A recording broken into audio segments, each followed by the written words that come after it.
Hello ವಿದ್ಯಾರ್ಥಿಗಳೇ, ಈ ಒಂದು ವಿಡಿಯೋದಲ್ಲಿ ನಾವು ನಿಮ್ಮ BCom 4th semester business government and ಸೊಸೈಟಿಯಲ್ಲಿ ಬರುವಂತಹ ಒಂದು ಪ್ರಮುಖ ಟಾಪಿಕ್ ಸಾಮಾಜಿಕ ಲೆಕ್ಕ ಪರಿಶೋಧನೆ, ಸೋಷಿಯಲ್ ಆಡಿಟ್ ಅಂತ ಒಂದು ಟಾಪಿಕ್ ಇದೆ. ಸೊ ಅದರಲ್ಲಿ ಬರುವಂತಹ ಪ್ರಮುಖ ಪ್ರಶ್ನೆಗಳ ಮೇಲೆ ಯಾವುದೇ ಪ್ರಶ್ನೆಯನ್ನ ಕೇಳಿದಾಗ ನೀವು ಬರೀಬೇಕಾದಂತಹ 12 ಕೀ ಪಾಯಿಂಟ್ ಗಳನ್ನ ಈ ವಿಡಿಯೋದಲ್ಲಿ ಉತ್ತರವನ್ನ ನೋಡೋಣ. ಸೊ ಸಾಮಾಜಿಕ ಲೆಕ್ಕ ಪರಿಶೋಧನೆ, ಸೋಷಿಯಲ್ ಆಡಿಟ್. ಸಾಮಾಜಿಕ ಲೆಕ್ಕ ಪರಿಶೋಧನೆಯ ಅಡೆತಡೆಗಳನ್ನ ವಿವರಿಸಿರಿ. Obstacles to social audit. ಸಾಮಾಜಿಕ ಲೆಕ್ಕ ಪರಿಶೋಧನೆಯ ಮಹತ್ವ ವಿವರಿಸಿರಿ. Importance of social audit. ಸಾಮಾಜಿಕ ಲೆಕ್ಕ ಪರಿಶೋಧನೆಯ ಲಕ್ಷಣಗಳನ್ನ ವಿವರಿಸಿರಿ. Features of social audit. ಸಾಮಾಜಿಕ ಲೆಕ್ಕ ಪರಿಶೋಧನೆಯ ಉದ್ದೇಶಗಳನ್ನ ವಿವರಿಸಿರಿ.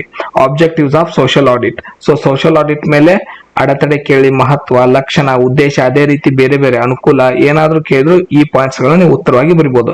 ಸೊ ಸೋಷಿಯಲ್ ಆಡಿಟ್ ನ ಪ್ರಮುಖ ಪಾಯಿಂಟ್ಸ್ ಗಳು: ವಾಸ್ತವಿಕ ಆಧಾರಿತ ಮೌಲ್ಯಮಾಪನ, ಫ್ಯಾಕ್ಟ್ ಬೇಸ್ಡ್ ಇವ್ಯಾಲ್ಯೂಯೇಷನ್, ನಿರಂತರ ಪ್ರಕ್ರಿಯೆ, ಕಂಟಿನ್ಯೂಯಸ್ ಪ್ರೊಸೆಸ್, ಪಾರದರ್ಶಕತೆ ಹೆಚ್ಚಳ, ಇನ್ಕ್ರೀಸ್ ಇನ್ ಟ್ರಾನ್ಸ್ಪರೆನ್ಸಿ, ಯೋಜನೆಗಳ ಸುಧಾರಣೆ, improvement of schemes or plans, ನಂಬಿಕೆ ವೃದ್ಧಿ, ಸ್ಟ್ರೆಂಥೆನಿಂಗ್, ಬೂಸ್ಟಿಂಗ್ ಟ್ರಸ್ಟ್, ಸಾಮಾಜಿಕ ಜವಾಬ್ದಾರಿ ಪರಿಶೀಲನೆ, ಸೋಷಿಯಲ್ ರೆಸ್ಪಾನ್ಸಿಬಿಲಿಟಿ ವೆರಿಫಿಕೇಶನ್, ಸಾರ್ವಜನಿಕ ಸಂಪತ್ತಿನ ರಕ್ಷಣೆ, protection of public wealth property, ಉತ್ತಮ ನಿರ್ಧಾರ ಕೈಗೊಳ್ಳುವಿಕೆ, ಬೆಟರ್ ಡಿಸಿಷನ್ ಮೇಕಿಂಗ್, ವ್ಯವಸ್ಥಾಪಕರ ಪ್ರತಿರೋಧ, ರೆಸಿಸ್ಟೆನ್ಸ್ ಫ್ರಮ್ ಮ್ಯಾನೇಜ್ಮೆಂಟ್ ಮ್ಯಾನೇಜರ್ಸ್, ಅಪೂರ್ಣ ಕಾನೂನು ಬೆಂಬಲ, ಇನ್ಕಂಪ್ಲೀಟ್ ಇನ್ಅಡೆಕ್ವೇಟ್ ಲೀಗಲ್ ಸಪೋರ್ಟ್, ಕುಶಲ ಪರಿಶೋಧಕರ ಕೊರತೆ, ಶಾರ್ಟೇಜ್ ಆಫ್ ಸ್ಕಿಲ್ಡ್ ಆಡಿಟರ್ಸ್.